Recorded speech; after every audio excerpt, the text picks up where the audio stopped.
With the trade deadline, you mentioned the deadline. There's some activity starting to happen in the league. I just don't know what the Leafs can even accomplish. I just don't know what they can even accomplish with – we get asked about it all the time. They just don't have a lot of assets. I'm not that comfortable with Easton Cowan. I would be willing to trade Easton Cowan if it was a guy that was here for long term, that was still in his prime at a decent number. I'm not going to give you names because I don't know who's available. But, we're back into the swing of things. Nazem Kadri, could he be the next one shipped out? I love Nazem Kadri. He's not a young guy. Got a lot of term left at a decent number, like in terms of his cap hit. I think he's 34 years old. Yeah, he's 34, 35. And he's got a lot of hard miles. He's got a lot of hard miles. A few years left on his deal, 3-4 years left at over $7 million. I'm not trading young prospects and future first-round picks or whatever for that scenario. And I know they might want a high-end winger. Doesn't fit the bill for Kadri. I know they might want a puck-moving defenseman. But that just costs so much, and I just don't know if they have it. Let me ask you guys both this. Doug Armstrong has said to us on this show numerous times, the players are going to show us what we should do with their roster. If we should add, if it's go time, or if it's just time to do. They just dictate what happens. So if you two are the GM, what has this Maple Leaf team showed you as far as how to proceed moving forward? Bryan, go ahead. I'm not doing anything. That's what they've exactly shown me. Right. They've shown me I'm not doing anything. And that's not me. I hope it's not being received as I think they've been awful. I think they've played really well, and they've dug themselves out of a big hole the last month. Yeah. Full credit to them. Yeah. Full credit, because I was going to spin the other way a month ago. I was like, I'm trading pieces. I got to find a way to get some draft picks. Got to find a way to get some flexibility. But this team, what I think they've actually accomplished is now I'm in the middle where I'm saying I'm not necessarily going to move pieces, but I'm not going out to acquire, because you got to consider a number of things here. One, the division they play in, only 5 teams can make the playoffs. Like, Buffalo keeps winning. Boston keeps winning. Florida, I don't know if they're going to make it or not, but they're probably going to be hovering around the line of making it, so you've got to consider them, and they're not even in front of you. They're behind you. What you have at your best. What are the Leafs at their best? They're the 8th best team in the league? 7th? They're a good team, I think, at their best. I think they have the potential to be a good team that can win a series. Can they win a Stanley Cup at their best? I don't know. I don't think they're in the top 5 or top 6, and I don't think they're a trade away from that, Struddy. Yeah, no, he didn't leave me much to chew on there, but I'll try. So when I look at the Leafs, I see a team I think that's trying to flex up in the last couple of years, and I don't know that they were able to do it. They weren't able to get past where they want. Let's compare the Leafs team to the San Jose Sharks. I had no idea that Kiefer Sherwood was even on their radar. When I saw that trade that they made, Mike Greer made for Kiefer Sherwood, can you imagine the excitement in that room? This team, I don't think they believed it. I didn't believe they were a playoff team to start the year.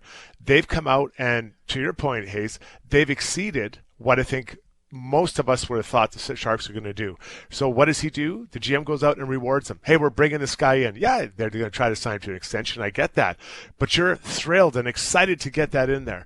The same can't be said of the Leafs. They've been okay all year, and they're kind of around. But, are you going to reward that group for being maybe less than what you expected? I don't know. I think it's 2 different organizations. So I love the message that sent to the Sharks players.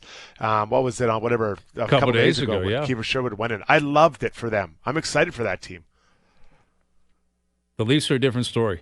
I agree with you. And I think, the Leafs, if you're Brad Treliving, you've got to consider, the fact that they don't have a lot of draft picks. They don't have a ton of prospects.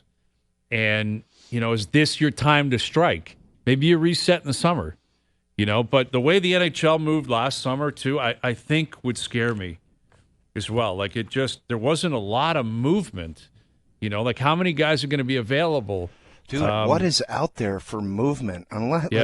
Honestly, the Ottawa Senators just added James Reimer, man. Right. James Reimer. And we're happy to get him. Ecstatic. He won last night. It's crazy. Yeah, he played great, but it's like, think about that. James Reimer, man. It's incredible. Yeah. It's incredible. It's not like the old days, man, where if it's like I need a quality right winger that can get me 25 or 30, and he's just out there somewhere. No, it's not. Too many teams. No, Too many too Would many either teams. one of you guys consider trading off some pieces? I think you get to the Olympic break, Strud. Okay, so that's my another line. Okay. Yeah, I think because point. again, I think the messaging for a veteran team that had high hopes this year. Now, self-inflicted wounds, they're the ones that played the way they played the first 25 or 30 games, but they have really battled the last month. You know, I think it would be a real strike if you took that away from them now. You know, like basically if you traded pieces away now, regardless of the price, you know, even if it's a great price, and you could explain it upwards, which is what we just talked about. You could go to ownership and say, look what we got for player X or player Y. Yeah. I think it would kill the room. Like, just end the room where they're like, all right, no one believes in this, and this was all for naught. What have we even been doing the last month? They're right on the door of still being in the playoffs. They were technically in a playoff spot a week ago. They had battled their way back in to a wild card spot.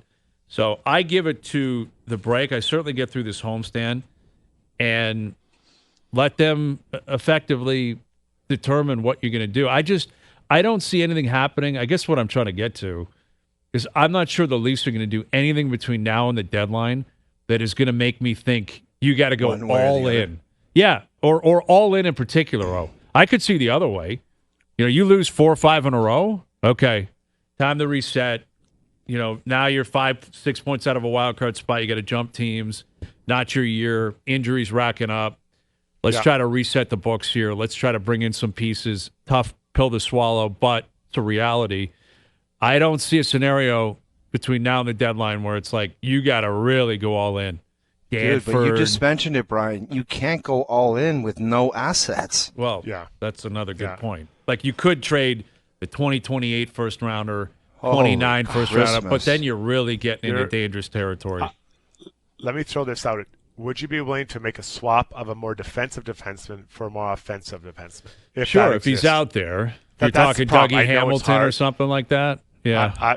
I'd like to see that. I'd like to see a little bit more juice out of that. Who's the stellar defensive defenseman going the other way? I'm curious of that. Well, I guess McCabe or Carlo would be your answer on that.